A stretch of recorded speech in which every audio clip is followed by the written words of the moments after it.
So tonight I want to list 5 reasons why Leatherman is still my favorite multi-tool brand, but none of these reasons include the warranty or made in the USA because I see down the road that both of those may disappear from Leatherman's lineup.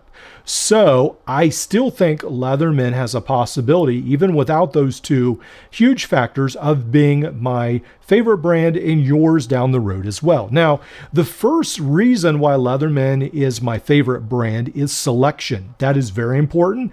In the past, I've been very critical of Leatherman, some of its policies, some of its practices, some of its designs, the way it does things. But one of the things that Leatherman has going for it is that it has a great selection. So not only does it have something for more higher end users like the Leatherman Arc, very cool tool right here that you can mod and add to, and it has a lot of bling, a lot of form factor. It's got the Magna Cut blade as well that will appeal to a lot of knife fans. Got a lot of really great items, but then they have things like the Bond that a lot of people can afford. So it's a lot more affordable. It's a lot more slimmer EDC option. You've got things like the Surge, then you've got the Wave, then you've got even crazy things like the Mutt, which I think is a fantastic tool from Leatherman. So I really appreciate Leatherman's selection where there are so many tools as of yet to choose from, even though they've discontinued, gotten rid of several. Again, there is still a lot of selection at Leatherman. Now, the second point is ergonomics. Now, even when I pick up a clone, one of the reasons why I love some of my clone tools is because essentially it's based on the Leatherman design. So the Wave is a fantastic tool. I have come to appreciate this design over and over again, especially at work. This small frame size, 4-inch frame size, really you can pack a lot of utility in here. We have been seeing the clones do a great job, but it's because Leatherman did it first. Leatherman has done a fantastic job, even with the Surge. These are they've got great form factor. They're very ergonomic. They're very easy to use. Even things like the Bond, they just almost disappear in the pocket. They remind you of the original PS2, or T rather, and how the original PST got almost everything right. So I really love how Leatherman does such a great job with ergonomics. Now, that is not true of every multi-tool brand out there. I've talked how some of them seem to be off-center. They're sort of chunky. They're sort of weird. I can think of several. I just recently talked about the Gerber Crucial with this, how it seemed a little bit off. It's not too bad, but a little bit off. I've complained in the past about some other brands as well. A lot of times when you see cheap multi-tools, again, they try to pack all these tools in the handles. They try to stuff scissors in here and all kinds of ferro rods, and it ends up being a little bit junky. It's almost like a room that someone didn't clean up. It's a little bit just out of whack. So Leatherman does a fantastic job of neatly packing everything in 4 inches, 4.5 inches, whatever the frame size is, and they do so in an excellent manner. So secondly, ergonomics. I don't think you can underestimate that. That's a huge, huge deal. And then durability. So with Leatherman, they're just proven tools. Do they break? Of course they break. Every multi-tool breaks, but with Leatherman, you can depend on them. Obviously, you can send them in for warranty, but they are less breakable than so many other multi-tools out there. Now, the reason you'll see, again, as I've mentioned before, more Leatherman pliers breaking is because more people use Leatherman. So I think that's why, and more people are not shy about using the pliers to their max potential and over their max potential. So in the past, I have reviewed some tools like the SOG Paladin, the wire stripper tool. Love that design, but unfortunately it has a spring issue in the back. So Leatherman doesn't have many of those issues. Now, the tool I just reviewed, the first Ascent multi-tool, looks like a Leatherman skeletal. You have to check my video out. I think it's my last video or the one before.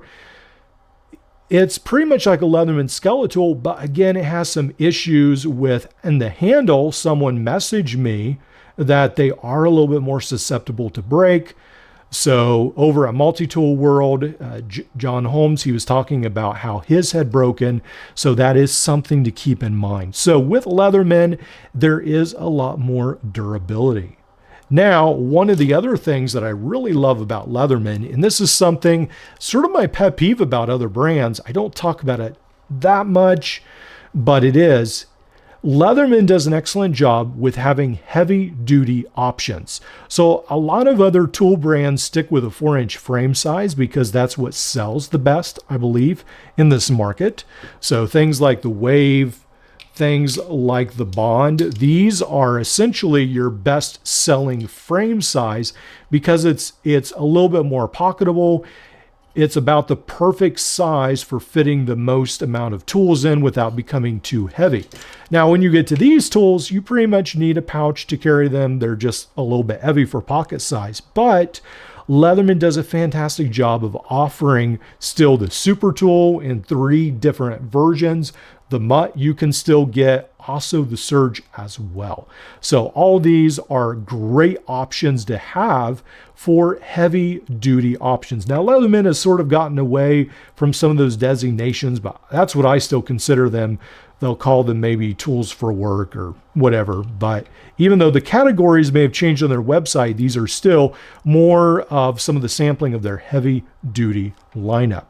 And that is the big option. So a lot of the brands coming on the market, what we see again is this 4-inch frame size. We see keychain tools, maybe a little bit in the middle, but we don't see a lot of heavy duty size tools. And that is something that Nextool, Roxxon, some of these other brands, that's something that they will need to work on in the future. They've got time, plenty of time, but they do need to come out with some heavier duty choices similar to Leatherman. Now, Gerber does do a little bit better job, again, with the center drive and the dual force sort of straddling some of the lines right there, but they are a little bit more heavier duty tools. So they do a little bit better job of that as well. The MP800, I'm not a huge fan of that, but that is another tool that's a little different from Leatherman as well. Now, with Leatherman, so not only do we have selection, we've got ergonomics, we've got durability, and then we've got this heavy duty size. But one of the other things that I really love about Leatherman is their adjustable options. So what I'm talking about is, for instance, on the Mutt right here, you have the option to put these extra long bits.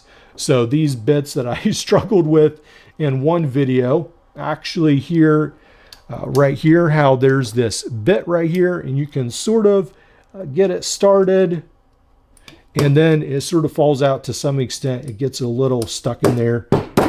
There we go. And it falls out. Well, what you can do is you can actually fit this in, or actually I think it might be the smaller bit you can fit in.